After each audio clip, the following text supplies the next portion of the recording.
Hi everyone, it's Monica and my best love, Bobby, in the kitchen, and we're gonna talk about knives. So if you're our age, which is a little bit over 40, then you might have inherited knives from your mom or your grandmother, and maybe you bought or got for a wedding present a set of knives, and maybe you have a cherished heirloom knife or what have you. So we've been through the same thing, and after 20, 30 years in the kitchen, I've come to know that there are really just 3 knives that I use the most, and maybe a couple of, say, accessory knives. So I'll start with the paring knife, which is just this little guy. How long is that blade, do you think? It's a 4-inch blade. They run between 3 and 5.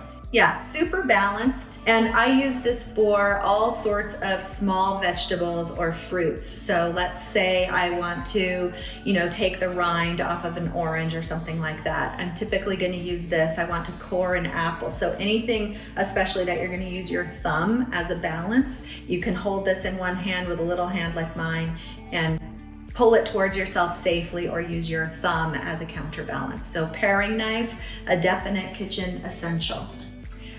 This one is my all-time favorite knife. I use it every day, multiple times a day. It's called a Santoku knife, and that's not a manufacturer, that's a type of knife referring to the shape of it. And they come in shorter and longer. Yeah.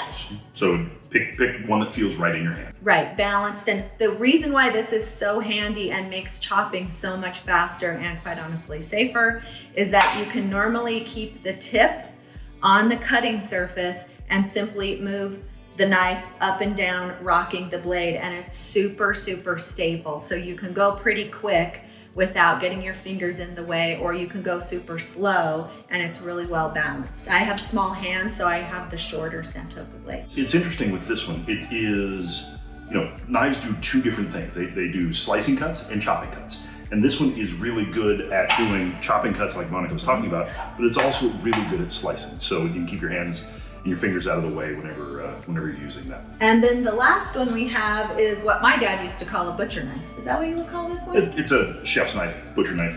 Yeah, chef's knife. So this is, how long do you think that blade is? 10-inch blade, yeah, 12-inch blade. Yeah, so this is a much longer knife than either of the other 2. It's a little heavier, but it's still really well balanced, even in my small hand.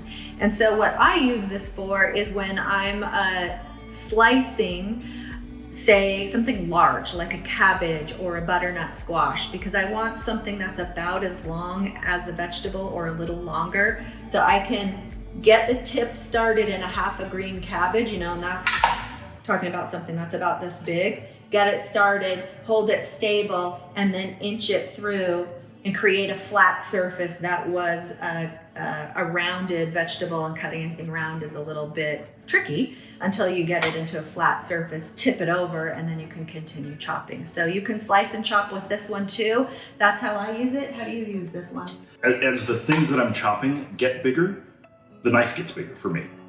The other thing that I typically would do is if we're having a steak or something like that, I would traditionally use this to slice through a wide piece of meat, or say it's flank steak or chicken or chicken breast. You can actually run it through turkey.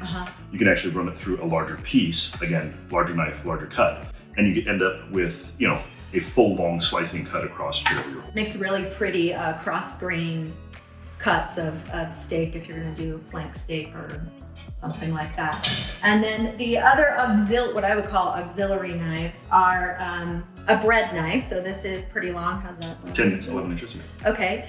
And so if you bake your own bread, or you get bread from the bakery and you want to slice it, a serrated knife like this one is going to prevent you from smushing the bread, and you have very light pressure. You literally saw it back and forth and just let the weight of the knife carry it through the bread. And that's whether you eat regular bread made of flour from the bakery, or gluten-free bread that you get from the store, or if you make your own, or I make a psyllium-based bread with almond flour.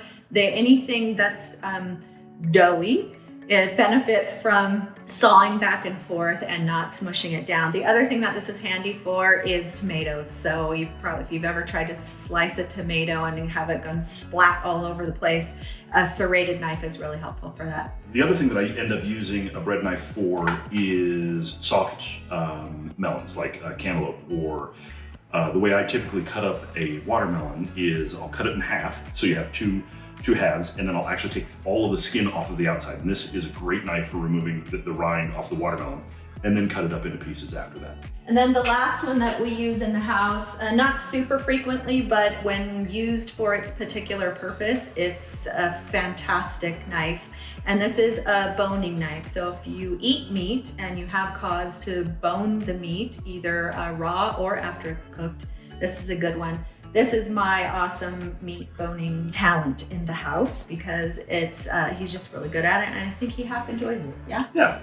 So we have this length knife because this is a leftover from the last big block set that we had before. So if I had my preference, I'd probably, because I've got big hands, I'd probably have a boning knife that's probably 2 or 3 inches longer, but this is the one we have, so this is the one we use. If you end up with a knife like this or a traditional fillet knife, both of them do the same thing. They have a bit of flex in the blade, kind of get in and manipulate the blade. The blade itself is sharpened to a little bit steeper of an angle, so it's very, very razor sharp, and you can get in and almost do surgical type cuts whenever you're pulling apart something with bones in it. So yeah, chickens, lamb, anything. So that's our knife collection. The last thing we're gonna show you is not actually a knife, but a steel. So this is for keeping your blades, the cutting edges in good shape in between sharpening. So sharpening happens probably once a year and a half if you use a steel regularly. And what it does is it takes out any irregularities in the blade itself and straightens it back out so it cuts nice and straight